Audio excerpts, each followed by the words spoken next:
저희가 계속해서 아드 폰테스 본질로 돌아가자라는 이 주제를 가지고 같이 말씀을 나누고 있습니다. 지난 3주 동안 오직 성경, 그리고 그 성경이 증거하고 있는 오직 그리스도에 대해서 같이 말씀 나눴고요.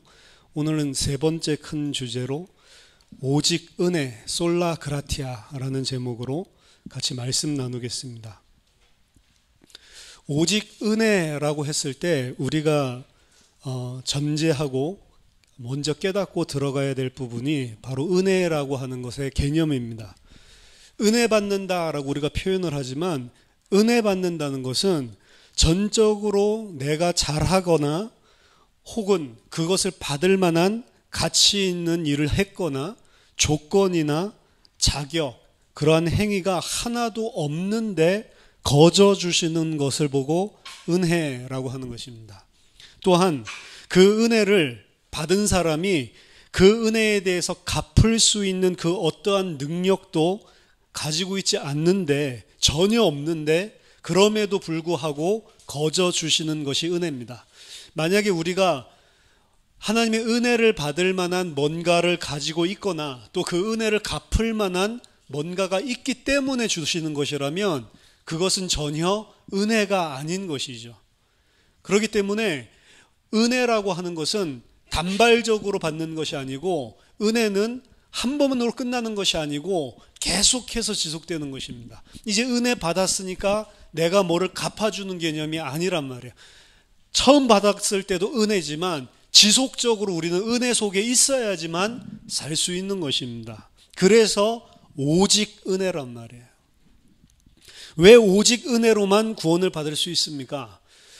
첫 번째로 우리가 이해해야 될 것이 인간의 죄와 그 죄로 말미암은 인간의 상태에 대한 부분입니다. 그래야 왜 오직 은혜로만 되냐라고 하는 부분을 이해할 수 있는 것입니다. 이것을 개혁주의 신학에서는 한마디로 전적 부패, 인간의 전적인 부패, total depravity라고 이야기를 합니다. 인간은 전적으로 부패하고 타락했다라고 하는 것입니다. 지난 시간에 우리가 잠깐 살펴봤지만 성경은 율법이라고 하는 구약 5경에서부터 이미 인간의 문제가 다른 문제가 아니고 마음의 문제다라고 하는 것을 살펴봤습니다. 처음부터 성경은 사람이 마음의 문제, 영혼의 문제가 있다라고 이야기를 하고 있는 겁니다. 어느 정도로 영혼의 마음의 문제가 왔냐? 홍수 심판으로 전 세계 모든 사람들 다 쓸어 죽이고 8명만 살아남았고, 아직 방주가 아라랏산에 걸려 있는 것을 뻔히 보고 있는데도 또 타락하고 또 죄를 짓는 게 인간의 마음의 문제란 말이에요. 이게 그치지가 않는 것입니다. 그래서 인간은 전적으로 타락했고 전적으로 부패하다라고 하는 개념은 뭐냐면, 전적 부패는 너무 죄질이 심각히 악하다라고 하는 이런 질에 대한 걸 이야기하는 게 아니에요. 우리가 어떤 사람은 보면 어느 정도 선량한 부분이 있는 것 같고, 어떤 사람 보면 너무 끔찍하게 악한 사람도 있죠. 질은 사람에 따라서 틀려 보입니다. 전적인 부패라고 하는 것은 극도로 질적으로 타락했다 그 말이 아니에요. 전적으로 타락했다라고 하는 것은 질적인 것이 아니고 양적인 것, 범위적인 것입니다. 모든 전방위적인, 모든 인간의 행하는 모든 생각과 행동과 모든 것이 전방위적으로 다 부패했다라고 하는 거예요. 그게 전적 타락의 핵심입니다. 아니, 전방위적으로 모든 부분이 다 부패했다라는 게 뭐냐? 여러분, 이거를 깨닫지 못하면 여러분은 반드시 깨닫지 못하는 만큼 은혜가 아니고 나로 살게 돼 있습니다. 전적으로 모든 부분이 다 부패했다고. 회개를 해야 구원받는다고요? 전적으로 다 부패해 있는데요? 말도 안 되는 소리. 회개를 철저하게 해야지 할 수 있습니까? 전방위적으로 부패했다는 게 뭔지를 모르니까 내가 생각나는 수준의 그 죄를 회개하면 구원받을 수 있다라고 생각하는 거예요. 아니라니까요. 에베소서 2장 1절에서 3절에 죄와 허물로 죽어있는 상태가 뭔지를 설명하고 있습니다. 그때 너희는 언제입니까? 허물과 죄로 죽어있는 그 상태, 하나님과 단절되어 있는 그 상태, 그 가운데서 행하여 하나님과 단절되어 있는 상태, 허물과 죄 가운데서 행한다는 이야기죠. 이 세상 풍조를 따르고 공중의 권세 잡은 자를 따랐으니 곧 지금 불순종의 아들들 가운데서 역사하는 영이라. 그 세상 풍조를 따르고 그 세상 풍속, 세상 공중 권세를 잡고 있는 사단을 따르는 그 삶은 뭡니까? 전에는 우리도 다 그 가운데서 우리 육체의 욕심을 따라 지내며 육체와 마음에 원하는 것을 하여 다른 이들과 같이 본질상 진노의 자녀이었더니, 내 육체가 원하고 내 마음이 원하는 대로 산단 말이에요. 그게 전부 다 죄악이고 본질상 진노받을 수밖에 없는 상태다라고 이야기를 하는 것입니다. 하나님을 모르고 하나님과 단절되어 있으니 인간은 육체요, 내 마음과 내 생각이 원하는 대로 따라가고 있는 것입니다. 히브리서 2장 14절 15절 보니까 죽기를 두려워해서 일평생 마귀의 종로로 탄다라고 하는 것입니다. 죽기를 두려워해서 생존해야 되기 때문에 전부 다 육체와 마음을 따라서 내가 원하는 것을, 그리고 그것의 가장 핵심은 나 중심이라고 하는 것입니다. 내가 중심이 되고 내가 하나님의 자리를 차지하고 있는 것입니다. 하나님 떠난 후에 인간이 전적으로 부패했다라고 하는 것은 한마디로 표현하면 나 중심으로 사는 겁니다. 내가 원하고 내 마음이 원하고 내가 뭔가 필요한 것을 위해 사는 것입니다. 그게 전방위적으로 하나님을 알든 하나님을 알지 못하든 모든 인간은 그렇게 살고 있는 것입니다. 아니, 그래도 다른 사람을 위해 사랑하는 사람이 있는데도요, 다른 사람을 위해서 헌신하고 희생하는 것이 있지 않습니까? 깊이 살펴보면 다른 사람을 위해서 희생하고 헌신하는 것도 나를 위한 겁니다. 너무 불쌍한 사람 도와줍니까? 그 불쌍한 사람 도와주는 것 같죠? 나의 감정을 위한 것도 섞여 있다니까요. 그게 나쁘다 그 소리가 아닙니다. 좋은 것인데 하나님과 단절되어 있는 상태에서는 항상 베이스 근본으로 들어가 보면 내가 다 끼어 있다고요. 나의 감정과 나의 마음의 위로를 받기 위해서. 예를 들어서 자식이 일찍 죽은 사람은 어떤 그 기사에도 나왔죠. 그 자식 손주가 생각이 나가지고 계속해서 1년마다 몇 천만 원씩 장학금을 주죠. 내 자식 생각이, 내 손주 생각을 해서. 그거는 좋은 일이고 선한 일입니다. 그렇지만 근본적으로 깊이 들어가 보면 거기 또 누가 끼어 있냐면 내가 끼어 있다고요. 많은 교회들이 후대들에 대해서, 자녀들에 대해서 관심을 못 가지게 되는 경우들이 많죠. 그러니까 대부분의 좀 지각 있는 사람들이라든지 이런 사람들은 우리 후대들을 위해서 투자를 하고, 후대들이 지금 돈 안 되는 것 같아도 사실은 이 아이들이 커야 기독교와 그리고 전 세계에 희망이 있는 것이다. 아이들에게 모든 것을 다 쏟아서라도 투자를 해야 되고 교회의 방향은 후대 키워야 된다. 그렇게 이야기를 하죠. 맞는 말입니다. 근데 중요한 것은 그 후대를 키우자고 주장하는 사람들, 그 부모님들, 그 속에는 항상 뭐가 있냐면 내 자식이 항상 끼어 있어요. 그러니까 후대 키우자고 그렇게 이야기를 하는 사람도 내 자식이랑 그 다른 후대랑 사이에 문제가 생기면 그럼 열받친다니까요. 후대라고 생각하는 사람이 내 자식이 태영할 때는 태영아 이야기를 하고 내 자식이 초등학생 때는 초등부 이야기를 한다니까. 항상 뭔가가 끼어있다고. 맞는 말이고 선한 일은 맞는데 전적으로 부패했다는 건 그럴 수밖에 없는 거예요. 결국 후대지만 그래도 내 자식이라고 하는 거예요. 결국에는 다 파고 들어가 보면. 그래서 오랫동안 이 간병 그 부모님이 병이 드셨고 뭐 병원에 계시거나 아니면 집에서 지병을 가지고 계실 때 간병하고 이렇게 하면 뭐 하루 이틀이지 오랜 기간에 효자 없고 효니 없다라고 하는 말은 결국에는 사람은 나 중심입니다. 깊이 파고 들어가 보면. 자식 사랑은 내일이 사랑이라고 하지만 그것마저도 한계 있는 사랑이고 어느 순간에 나 중심이 되어버린다니까요. 그래서 사람은 어쩔 수 없이 죄 가운데 빠져 있다라고 하는 거고, 그게 전 범위에, 전 영역에 걸쳐서 죄 가운데 오염되어 있다라고 하는 게 전적 부패의 개념입니다. 그리고 그 죄의 개념은 결국엔 나 중심이고 내가 하나님의 자리를 차지하고 있는 것이기 때문에 하나님의 원수된 것이고 본질상 진노받을 수밖에 없는 진노의 자녀다라고 에베소서 2장 3절에서 오늘 이야기를 하는 겁니다. 이렇게 타락한 인간은 얼마나 나중심적이냐, 심지어 하나님까지도 나를 위해서 이용해 먹는 존재가 되어버렸습니다. 그것은 기독교 아닙니다. 하나님을 나를 위해서 사용하고 하나님이 나를 위해서 있는 것처럼 행하는 모든 것은 기독교가 아니고 종교고, 그걸 보고 우상 숭배라고 하는 것입니다. 무슨 성령의 능력으로 권능을 바라고 하나님이 살아계심을, 하나님의 임재를 보여준다고 하면서 많은 성령의 역사들을 일으키는 주의 종들이나 그리고 또 어떤 중요한 중직자들을 행하는 거 보세요. 유튜브 보니까 가관이더라고.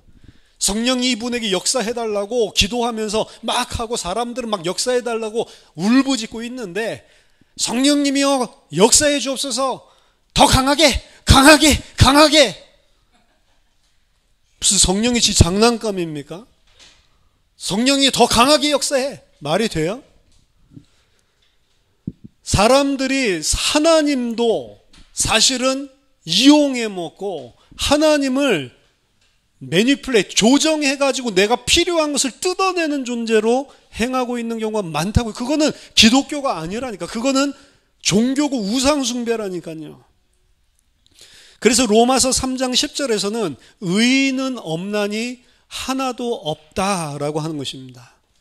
인간의 이러한 처절한 죄로 점설된 상태를 정말로 안다면, 그럼에도 불구하고 만약에 우리가 구원받을 수 있는 기회가 있다라고 한다면 그것은 단 한 가지 조건밖에 없습니다. 은혜라고 하는 것입니다.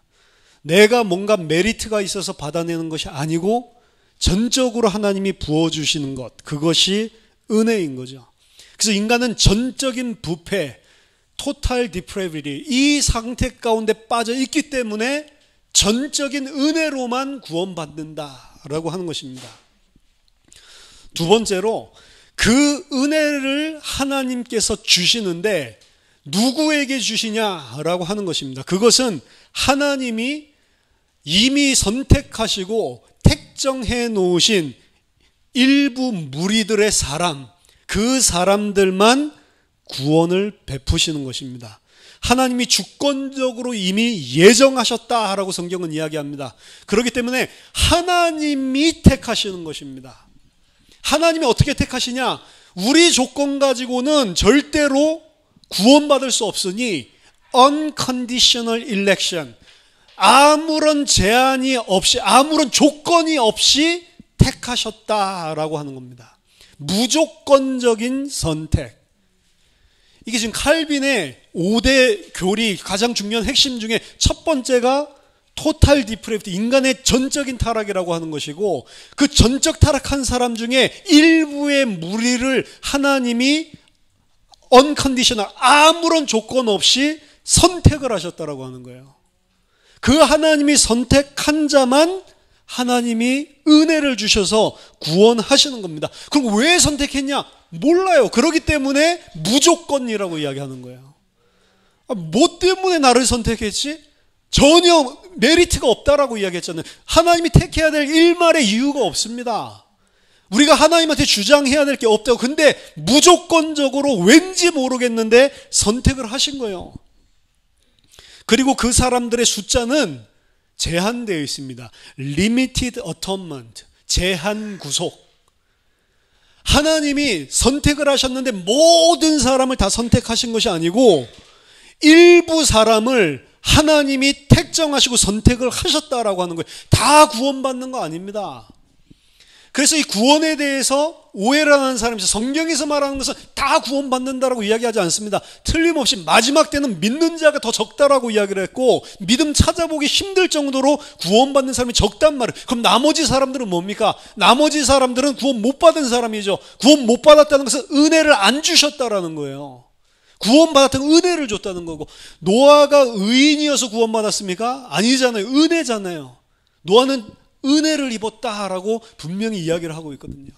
하나님이 은혜로, 하지만 그것은 어떤 조건을 보고 하는 게 아니고 무조건적으로, 그리고 그것은 하나님이 창세전에 영세전에 준비하시고 선택해 놓으신 제한적인 구속이라고 하는 것입니다.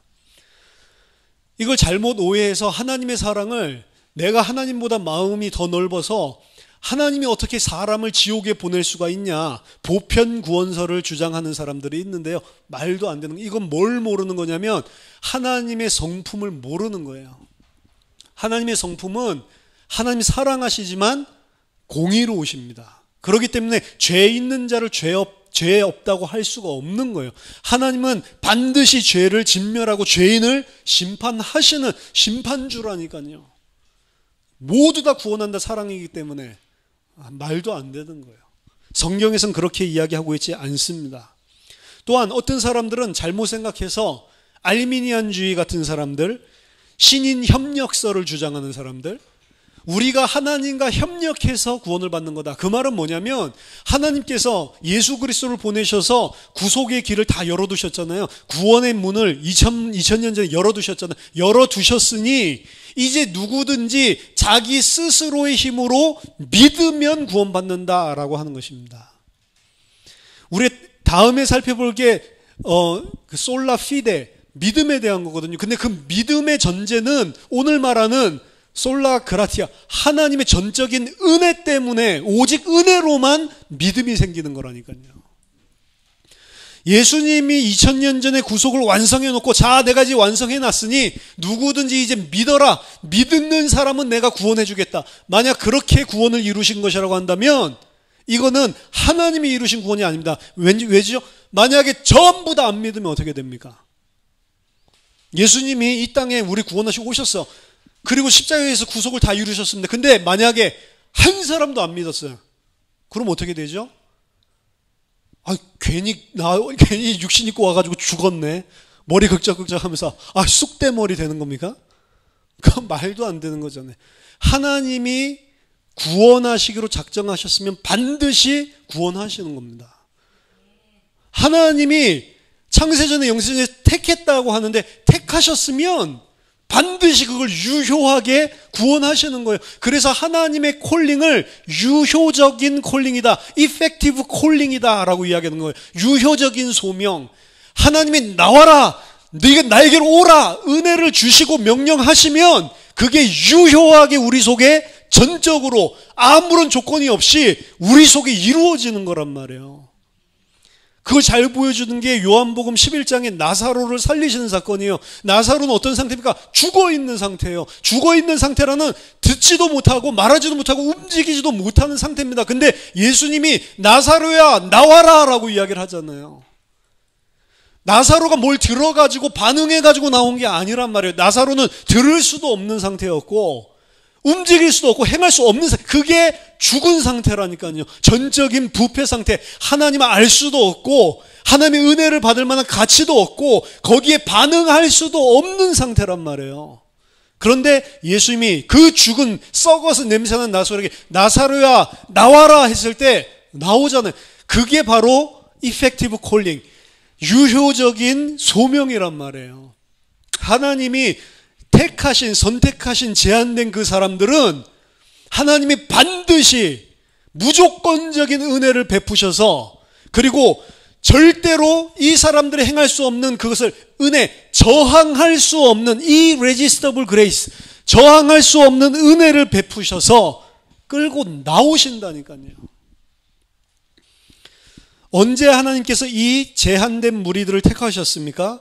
에베소서 1장 3절부터 7절까지 보면 찬송하리로다 하나님 곧 우리 주 예수 그리스도의 아버지께서 그리스도 안에서 하늘에 속한 모든 신령한 복을 우리에게 주시되 곧 창세전에 그리스도 안에서 우리를 택하사 우리로 사랑 안에서 그 앞에 거룩하고 흠이 없게 하시려고 그 기쁘신 뜻대로 우리를 예정하사 예수 그리스도로 말미암아 자기의 아들들이 되게 하셨으니 이는 그가 사랑하시는 자 안에서 우리에게 거저 주시는 바 그의 은혜의 영광을 찬송하게 하려는 것이라. 우리는 그리스도 안에서 그의 은혜의 풍성함을 따라 그의 피로 말미암아 속량 곧 죄 사함을 받았느니라.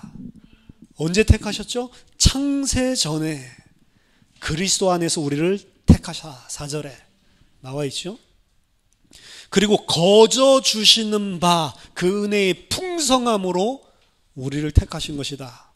그 기뻐하시는 뜻대로 택하셨다는데 그 기뻐하시는 뜻이 무슨 기준인지 모르는 거예요, 사실은. 왜냐? 우리는 그 기쁘심을 받을 만한 그 어떠한 가치도 지니고 있지 않기 때문에 그런 것입니다. 그래서 세 번째로 넘어가면 그 하나님이 택하시고 창세전에 예정하신 사람은 그 하나님이 베풀어 주시는 은혜에 저항할 수 없고 하나님의 유효한 소명으로 인해서 완전히 살아나게 될 수밖에 없다라고 하는 게 irresistible grace, 저항할 수 없는 은혜라고 하는 것입니다. 이게 지금 앞자들만 따가지고 튤립이라고 하거든요. 인간의 전적 부패, total depravity, 그리고 하나님의 무조건적인 선택, unconditional election, U잖아요. TU. 그리고 제한적인 속죄, 제한된 무리들을 택하셨다. limited atonement, L. 그리고 우리가 저항할 수 없는 하나님의 은혜, irresistible, I. 그리고 마지막 P, perseverance of saints, 성도의 견인. 이래서 앞자들만 따가지고 튤립이라고 하는 겁니다. 그러니까 켈빈이 튤립을 이렇게 말했다라고 하는 것보다 켈빈이 주장하고 있는 개혁주의의 가장 중요한 5가지들을 그리고 알미니안과 특별히 비교되고 있는 부분을 뽑아놓은 거예요. 그 중에 진짜로 하나님께서 은혜를 베푸시기로 택정한 그 무리들은 저항할 수 없이 하나님의 은혜를 받는 것입니다. 하나님이 부어주시는 거예요. 로마서 4장 3절에서 8절을 보시면 성경이 무엇을 말하느냐? 아브라함이 하나님을 믿음에 그것이 그에게 의로 여겨진 바 되었느니라. 일하는 자에게는 그 싹이 은혜로 여겨지지 아니하고 보수로 여겨지거니와 일을 아니할지라도 경건하지 아니한 자를 의롭다 하시는 이를 믿는 자에게는 그의 믿음을 의로 여기시나니 일한 것이 없이 하나님께 의로 여기심을 받는 사람의 복에 대하여 다윗이 말한 바 불법이 사함을 받고 죄가 가려짐을 받는 사람들은 복이 있고 주께서 그 죄를 인정하지 아니하실 사람은 복이 있도다 함과 같으니라. 이게 성경이 말하는 거란 말이에요. 일하는 자에게 싹스로 준 것은 그게 은혜가 아니라는 겁니다. 내가 뭔가 가치가 있어서 하나님이 은혜를 베푸셨다면 그건 은혜가 아니고 내 정당한 대가를 받은 것이죠. 근데 하나님은 은혜를 베푸시는데 그 은혜를 베푸신 사람이 복되다라고 이야기했는데 그 내용이 뭐냐면 일한 것이 없이 하나님이 의롭다고 여기시는 것이다 라고 이야기를 합니다. 분명 불법을 행했는데 불법이 사함을 받고 죄가 있는데 죄가 가려짐을 받는 사람이 복되도다. 불법을 안 행한다가 아니고 죄를 안 행한다가 아니고 그게 사해지고 가려짐을 당했다. 주께서 그 죄를 인정하지 아니하실 사람은 복이 있구나. 이게 구원받는 사람이란 말이에요. 죄가 있고 분명히 불법을 행하는데 하나님이 그 죄를 묻지 않으시고 그 죄를 덮으시겠다라고 하는 그 사람만 구원받을 수 있는 겁니다. 그게 하나님이 베푸시는 은혜인 거죠. 우리는 구원받기 전에도 죄를 행하고 전방위적으로 하나님을 대적하고 나 중심으로 살지만 구원받은 후에도 우리는 여전히 전방위적으로 나 중심으로 매 순간 매 분 매 초 돌아가고 그 중심으로 산다는 사실을 인정해야만 되는 것입니다. 그렇죠? 저만 그렇습니까? 저만 쓰레기예요? 요한일서 1장 8절 보니까 만일 우리가 죄가 없다고 말하면 스스로 속이고 또 진리가 우리 속에 있지 아니하는 자다라고 이야기합니다. 죄는 끊임없는 거예요. 우리가 전적으로 부패됐다라고 하는 것은 끊임없이 죽을 때까지 전방위적으로 나 중심으로 계속 죄를 짓는 그런 상태에서 사는 것입니다. 우리가 성화된다고 하지만 그 성화의 완성은 없는 거예요. 이 땅에서. 성화라고 하는 게 뭐냐? 이 하나님의 은혜가 깨달아지면 그 깨달아지고 그 은혜에 내가 감격할 때는 나 중심이 아니고 그 하나님을 알게 돼 있어요. 그 하나님이 아는 반응이 나오게. 근데 그게 굉장히 찰나라니까. 그 예배 드릴 때 막 은혜 받은 것 같지만 막 밥 먹으면 또 내가 올라오는 거예요. 그렇죠?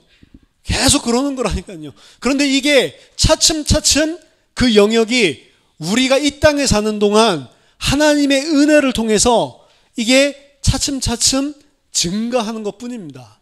여전히 그렇지만 많은 부분에 전방위적으로 이게 남아있다라는 것을 인정해야 돼. 그러지 않은 사람은 그 속에 진리가 없는 사람입니다. 그래서 구원받기 전에 구원받기 위해서도 우리가 은혜가 필요하지만 구원받은 후에도 은혜가 여전히 지속적으로 필요한 것입니다. 로마서의 바울의 고백을 들어보세요. 로마서를 쓸 때쯤이면 이미 바울은 엄청난 사역을 했을 때이고, 그리고 바울은 엄청난 복음의 깊이를 깨달았을 때입니다. 하지만 로마서 7장 18절에 내 속 곧 내 육신에 선한 것이 거하지 아니하는 줄 아노니 원함은 내게 있으나 선을 행하는 것은 없노라. 내가 원하는 바 선은 행하지 아니하고 도리어 원하지 아니한 바 악을 행하는도다 라고 고백을 했단 말이에요. 그리고 24절에 오호라 나는 곤고한 사람이로다. 이 사망의 몸에서 누가 나를 건져낼 수 있냐. 이게 인간의 전적 부패의 상황. 그런데도 불구하고 택하셨단 말이에요. 택하면 이제 잘하겠지라고 해서 택하신 게 아니고, 은혜를 줘서 구원 주면 이제부터는 이제 자기가 잘하겠지라고 하는 게 아니고, 구원 줬는데도 불구하고 하나님의 진노받을 하나님의 원수로 여전히 살고 있는데 그걸 아시는데도 불구하고 택하신 게 저항할 수 없는 하나님의 무한한 은혜란 말이에요. 그 은혜가 알아지면 알아질수록 우리는 그 은혜에 감격해서 나오는 삶이 있습니다. 그게 성화라고요. 그게 아니고 만약에 우리가 그 은혜를 갚으려고 내가 이제 하나님 앞에서 똑바로 살아야지, 그것은 종교라고요. 종교. 다시 종교로 돌아가는 겁니다. 이 모습 이대로 주 받으옵소서. 하지만 정말로 종교가 아니고 우리가 바른 하나님의 은혜로 말미암아 나와지는 삶이 된다면 그 삶이 하나님께 영광이 되고 하나님의 영광이 나타나는 거란 말이에요. 그게 만약 그렇게 되지 않으면 특징이 뭐냐면 다른 사람을 판단하고 비판하게 되어 있습니다. 그게 종교에서 나온 것이냐 아니면 그 하나님의 은혜에서 감격해서 나온 것이냐 차이를 보여주는, 유일하지는 않지만 굉장히 선명한 단서가 되는 거예요. 내 의로 했기 때문에 그 따라오지 못하는 사람들 보면 화가 나는 거죠. 열받치는 겁니다. 나는 맨날 설거지하고 있는데 저것들은 처먹고 과일만 처먹고 이러고 있는 거예요. 그렇죠? 열심히 하면서. 왜 그러죠? 물론 사람은 전방위적으로 부패했기 때문에 그런 마음이 올라올 수 있죠. 하지만 진짜로 복음을 알고 은혜를 안다라고 하면 그런 마음이 올라올 때도 하나님, 내가 이런 죄인입니다. 내게 은혜가 더 필요합니다. 그쪽으로 가야 되는 거지, 저것들은 입을 쪽 찢어버리고 싶다 이쪽으로 가면 안 된다니까. 그렇죠? 진짜로 은혜를 받아서 나온 것이면 오히려 내가 교회에 와서 이렇게 헌신하고 봉사할 수 있으면 수준도 안 되는 사람이 여기 와서 이걸 하고 있다니 감사하다, 감격하다. 다른 사람을 일단 보면 비교를 하질 않아요. 근데 계속 다른 사람의 충성과 헌신과 삶을 비교하죠. 그거는 이미 내가 은혜를 놓치고 있다라는 그런 순간입니다. 그게 어떻게 우리가 깨달았냐 못 깨달았냐 이런 식으로 정죄를 할 수가 있어요. 못 깨달은 사람 보면 오히려 감사해야지. 야, 저렇게 똑똑한 사람도 못 깨달았는데 나는 어떻게 하나님이 이런 은혜를 주셨을까? 이렇게 생각을 하고 넘어가야죠. 안 그러면 유대인이고 율법주의자, 바리새인이잖아요. 그게 하나님의 은혜, 내가 전적인 부패에서 하나님의 무조건적인 선택과 하나님이 안 택하셔도 되는데 나를 그 제한된 무리 속에 택하셔서 이 저항할 수 없는 은혜를 받았다라고 하는 사람은 그렇게 나가는 것입니다. 그런 것이 올라올 때도 여러분들 오늘 이거를 잘 기억하시고, 그런 게 올라올 때 나를 하나님의 은혜 속으로 제어를 하세요. 하나님, 은혜가 더 필요한 놈입니다. 이렇게 전방위적으로 또 부패해 있네요. 은혜가 필요하다고요. 우리가 구원만 은혜로 받는 게 아니고, 자, 구원은 우리가 구원을 받았다라고 과거 시제로 표현을 하지만 구원은 사실은 우리가 예수 믿을 때 성령으로 우리를 완전히 중생에서 거듭나게 하는 그 과거에 일어났었던 그 거듭남만을 구원이라고 이야기하지 않습니다.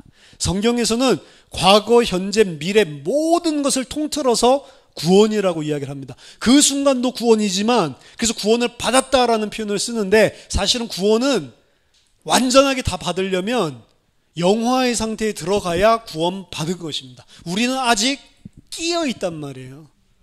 그걸 already, 난 옛, 이미와 아직의 중간에 끼어 있다라고 이야기를 하는 거예요. 이미 과거에 거듭남으로 새 피조물이 되었지만 아직 영화의 상태는 가지 않았잖아요. 영화의 상태에 완전히 갔을 때 그거를 구원받았다라고 하는 것입니다. 지금은 과정이라고, 그래서 현재 진행 중이고, 과거의 구원도 하나님의 은혜로 거듭났지만 지금 우리가 성화하고 하나님을 더 알아가고 그 은혜만이 더 필요한 자로 그 은혜를 더 깊이 알고 그 은혜에 감격해서 하나님의 영광이 흘러나가는 자로 성장해 나가고 있는 이 성화의 과정도 은혜란 말이에요. 내가 하는 것이 아니고, 내가 하면 종교라고 이야기를 했죠. 그것도 그리스도의 사랑과 하나님의 은혜로 말미암아서 터져나오고 흘러나오는 것으로 성장해 나가는 것입니다. 이 성화도 지금 현재 이루어 나가고 있는 구원이고, 그 구원은 궁극적으로 언제 완성되냐? 미래의 새하늘과 새 땅에서 영화의 상태에 들어갈 때 완성되게 되는 것입니다. 이게 구원의 점진성이에요. 다 받았지만 아직 안 받았다라고 하는 이야기를 성경에서 하고 있는 겁니다. 그래서 우리는 은혜로 구원만 받는 것이 아니고, 신앙생활이라고 하는 것도, 성화라고 하는 것도 지속적인 하나님의 은혜와 그 영향이 없으면 우리는 이루어갈 수가 없는 것입니다. 만약에 한 10분 동안 이제 너희들이 내가 그 큰 사랑과 은혜를 베풀었으니 한 10분 동안만 너희가 그 은혜에 보답하는 그 삶을 한번 살아봐. 너희 생각과 마음과 모든 것을 전적으로 나에게 딱 내가 베푼 구원에 합당하게 딱 10분만 살아봐. 그러면 내가 구원을 영속시켜 줄게 라고 말한다면 단 한 사람도 구원 못 받게 되어 있습니다. 이해되세요? 그 순간 10분 동안 우리 숨도 안 쉬어야 되는데, 그렇죠? 숨 왜 쉽니까? 나를 위해서요. 살기 위해서. 10분 안 쉬면 죽는데요. 우리는 하나님이 10분만 은혜를 안 베푸셔도 구원받을 사람이 단 한 사람도 없는 거예요. 구원받았기 때문에 이제 너 힘으로 선한 의로운 삶을 살아봐, 이렇게 해가지고는 구원받을 수 있는 사람이 단 한 사람도 없는 것입니다. 구원은 하나님의 은혜로 믿음으로 받았지만 그 구원의 지속은 내가 행하는 삶으로 합니까? 그게 바로 종교고 사입이고 이단이란 말이에요. 그게 사도 바울이 그렇게 서신서에서 공격하고 잘못했다고 지적하고 있는 율법주의자들, 주다이저들이란 말이에요. 주다이저들은 그리스도인 안에 있었던 사람들입니다. 밖에 있는 유대인들이 아니고 크리스찬이라고 하는 교회 안에 있는 사람들이 뭐라고 주장했어요? 예수 믿어서 구원 받았으니 이제 율법 잘 지켜서 그 구원을 지속하라라고 이야기를 하는 거예요. 안 그러면 떨어져 나간다라고 이야기를 하는 겁니다. 그렇지 않습니다. 하나님께서 구원만 은혜로 베푸신 것이 아니고 신앙생활과 영화의 단계까지 전 영역에 걸쳐서 은혜를 베푸셔야만 구원받을 수 있는 게 우리라는 것입니다. 그 은혜를 하나님께서 창세전에, 영세전에 택하셨고, 그리고 우리가 그 숫자 가운데 정말 들어갈 만한 그 어떠한 메리트도 없는데도 불구하고 하나님께서 우리를 그 속에 은혜로 집어넣으신 것입니다. 그래서 우리의 구원은 과거에 거듭날 때 예수를 하나님의 은혜로 믿었을 때 우리가 받은 것이지만 지금도 구원은 이루어지고 있고 구원은 미래에 완성될 것입니다. 새하늘과 새 땅에서. 이 구원을 우리는 지금 시공간에 의해서 과거, 현재, 미래를 지금 시간의 흐름을 따라서 지금 계속 보고 있지만 하나님은 영혼의 시간표 가운데 시공간에 매이지 않는 분이라는 사실을 기억해 보세요. 하나님은 영세전에 택했지만 그 영세전이라는 개념은 우리가 생각했을 때 시간 개념에서 영세전이라는 개념이죠. 근데 영원이라는 그 나라에는 시간, 과거, 현재, 미래가 없다고요. 하나님이 다 통찰해서 보고 있는 그 어떤 시간의 흐름이 없는 상태란 말이에요. 그럼 그리스도 예수 안에서 우리가 구원받았고 보증으로 성령을 받았는데 그 우리를 이루어 나가시는 그 구원의 완성은 우리 입장에서 봤을 때는 이루어 나가고 있는 거지만 하나님 입장에서 봤을 때는 그 영원의 시간표에서 봤을 때는 이미 다 완성된 것입니다. 언제 완성됐냐? 이미 작정하셨을 때 끝난 것입니다, 이게. 그래서 우리가 그리스도와 함께 보좌에 지금 앉아 있다라고 하는 거예요. 우리 생명은 그리스도 안에 감춰져 있다라고 하는 겁니다. 우리는 이 땅의 시공간의 제한을 받고 흘러가고 있지만 우리가 이미 그 보좌 안에 앉혀있고 너희 생명이 그 안에 있으니 너희는 지금 눈에 보이는 것에 속지 말고 그 속의 실체 위의 것을 봐라 라고 하는 거예요. 그게 구원이라고요. 그게 하나님이 불가항력적으로 저항할 수 없는 은혜를 우리에게 베푸시고 완성을 이미 시켜놓으신 구원이라고요. 2000년 전에 십자가에서 완성을 시킨 것이 아니고 창세 전에 완성시켜 놓은 겁니다. 그래서 창세기 1장에 이미 계시록 22장이 들어있다라고 이야기를 하는 거예요. 이미 시작하셨지만 완성한다는 겁니다. 그게 빌립보서 1장 6절에 너희 속에 착한 일을 시작하신 그께서 그분이 반드시 그리스도의 날까지 이루는 줄 확신한다라는 근거가 되는 거예요. 한 번 구원받은 자는 끝까지 하나님이 그래서 책임지는 것입니다. 이게 성도의 견인이라고요. Perseverance of Saints. 이게 튤립의 마지막 피입니다. 성도의 견인.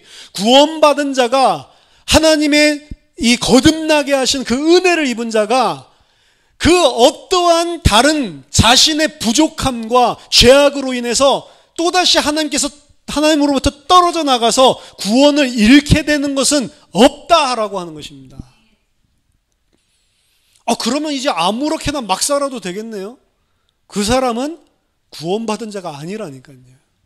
이 은혜 받은 자가 아니죠. 이 은혜 받은 자가 아니기 때문에 그런 발상이 나오는 거죠. 이제 죄 마음대로 지어도 되겠네 그러면. 구원에서 절대로 안 떨어져 나가요. 그 사람은 이미 종교로 예수를 믿는다고 혼자서 착각하고 있었던 것입니다.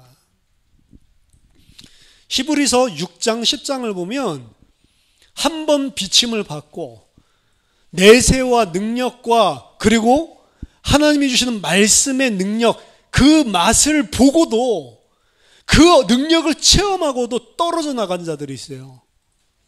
그 사람들은 다시 회개케 할 수 있는 복음이 없다라고 이야기합니다. 왜냐? 그들은 예수를 2번 십자가에 못 박아 죽인 자들이기 때문에 라고 이야기를 합니다. 마치 이 사람들이 다 맛을 봤다. 성령과 비침과 말씀과 능력과 내세를 다 체험했다잖아요.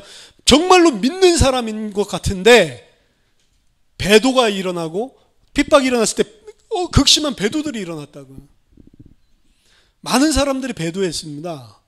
그리고 교회를 팔아 넘겼다고요. 환난 핍박이 일어나니까. 그 사람들을 구원에서 떨어져 나간 것처럼 이야기를 한단 말이에요. 그리고 그 사람들 다시 회개할 수 있는 복음이 없대요. 뭡니까 이거는? 그 사람들은 처음부터 안 믿었던 사람들입니다. 그 사람들은 처음부터 거듭나지 않은 거예요. 처음부터 거듭나지 않았는데 다른 이유 때문에 교회라고 하는 공동체 무리에 속해 있었던 사람들입니다. 지금도 그런 사람들이 많아요. 다른 이유와 다른 모티브, 지금 말씀드리고 있는 계속 본질적인 부분들이 아니고 다른 뭔가 때문에 교회에 속해 있는 무리들이 많다고요. 마태복음 25장의 마지막 교회를 보세요. 양과 염소가 있다니까요. 마태복음 13장에 분명히 알곡과 가라지가 있다니까요. 교회 안에 이야기를 하고 있는 거잖아요. 있습니다. 그 전적인 은혜, 전적인 부패, 거기서 하나님께서 택하신 이 은혜를 모르는 자는, 그리고 그 은혜로 말미암아 거듭나지 않은 자는 결국에는 그 사람이 믿지 아니한다는 증거들이 드러나게 돼 있어요. 마지막에 심판대 앞에 가서도 그러겠지만 이 땅에서도 드러납니다. 대충 보면 알 수도 있어요.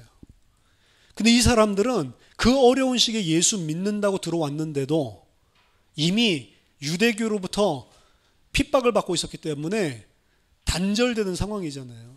그런데도 예수 믿겠다고 들어온 사람들이란 말이에요. 그런데도 이제는 극심한 로마 황제들, 특히 도미티안 황제 이런 사람들 핍박을 하니까 거기에서 배교를 했단 말이에요.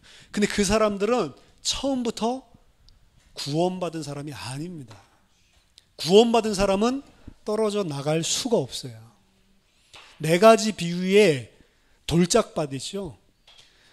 기쁨으로 말씀을 듣고 즉시 싹이 올라온다고 이야기했어요. 하지만 이 사람들 뭐가 없어요? 열매가 없습니다.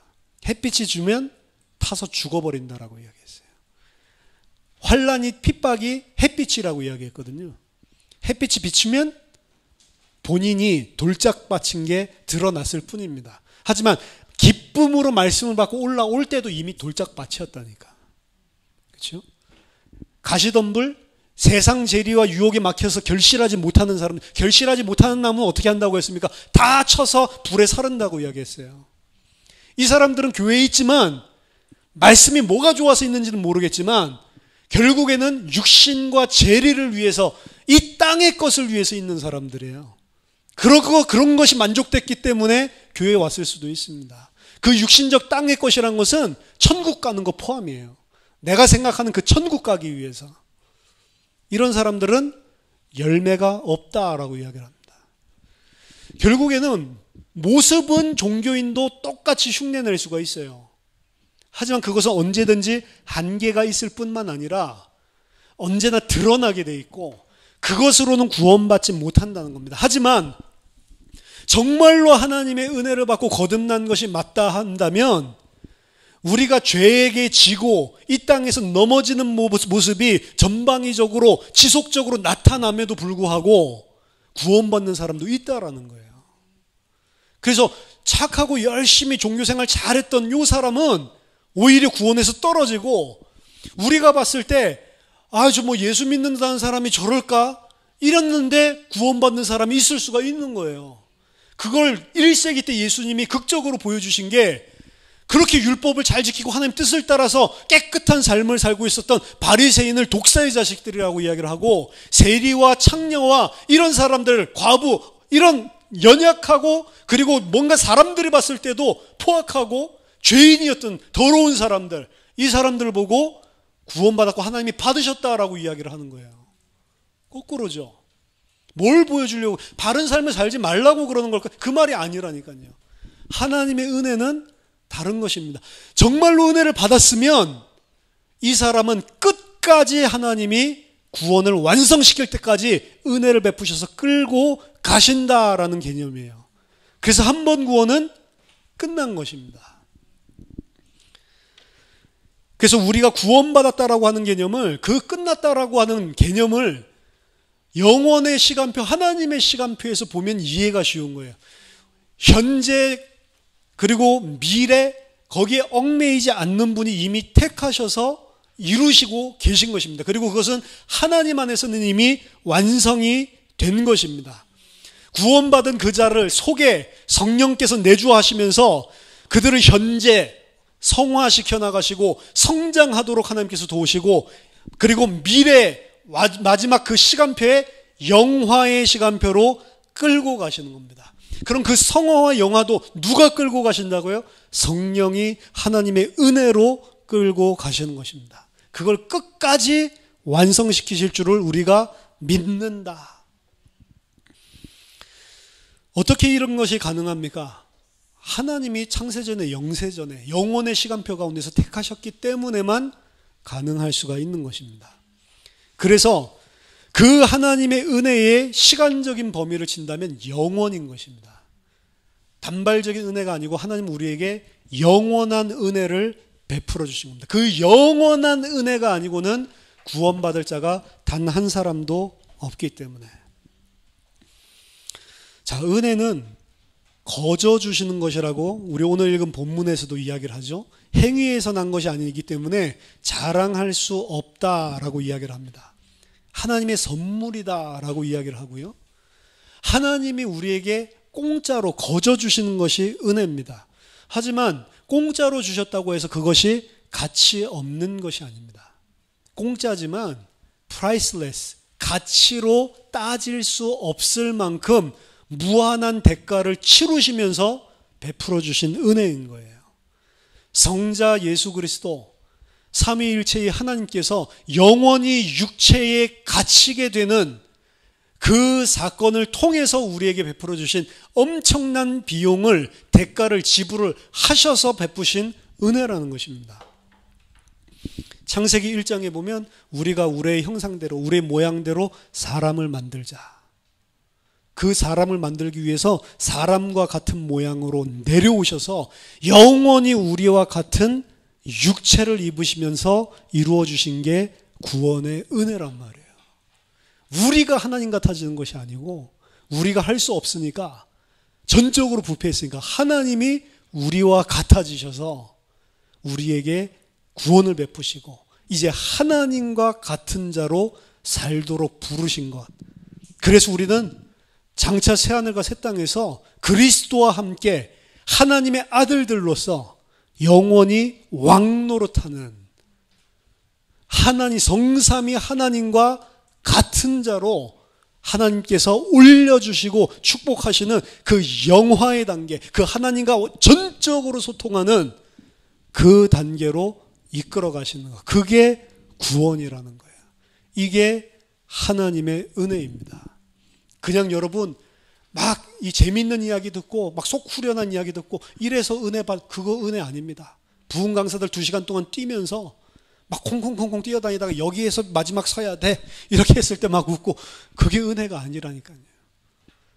그 막 은혜 받고 내 속 시원하고 막 병 낫고, 그게 은혜가 아니라니까요.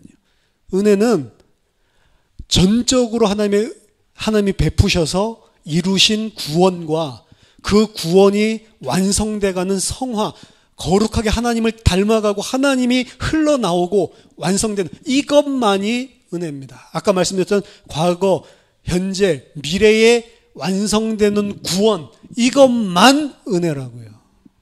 그게 아니면 내 귀가 가려워서 내 귀 긁어주는 메시지를 듣고 은혜 받았다라고 하는 거란 말이에요. 이것만 은혜입니다. 솔라그라티아, 우리 하나님의 은혜 없이는 절대로 구원받을 수도 없고 살 수 없는, 진노받을 수밖에 없는 존재입니다. 여러분들 하나님의 은혜를 깨닫고 그 은혜가 원인이 되고 그 은혜가 내 근본이 돼서 하나님의 사랑이 흘러나가는 그런 참된 그리스도인으로 성장하게 되시고, 그 은혜를 간구하고 아는 자로, 은혜 받은 자로 살게 되기를 예수 이름으로 축원합니다. 기도하겠습니다. 하나님 감사합니다. 택하지 않으셔도 되는데 무엇을 보고 그리스도 안에서 우리를 택정하시고 이 구원을 주셨는지 그 하나님의 은혜가 너무나 감사합니다. 하나님 그 은혜 아는 자로 살 수 있도록 이 시간에도 깨닫게 해주시고, 하나님 그 은혜가 감사해서 하나님의 영광이 드러나는 자를 살 수 있도록 우리를 하나님의 은혜 가운데 한 24시간 붙들어 주시옵소서. 예수 그리스도 이름으로 기도하옵나이다. 아멘.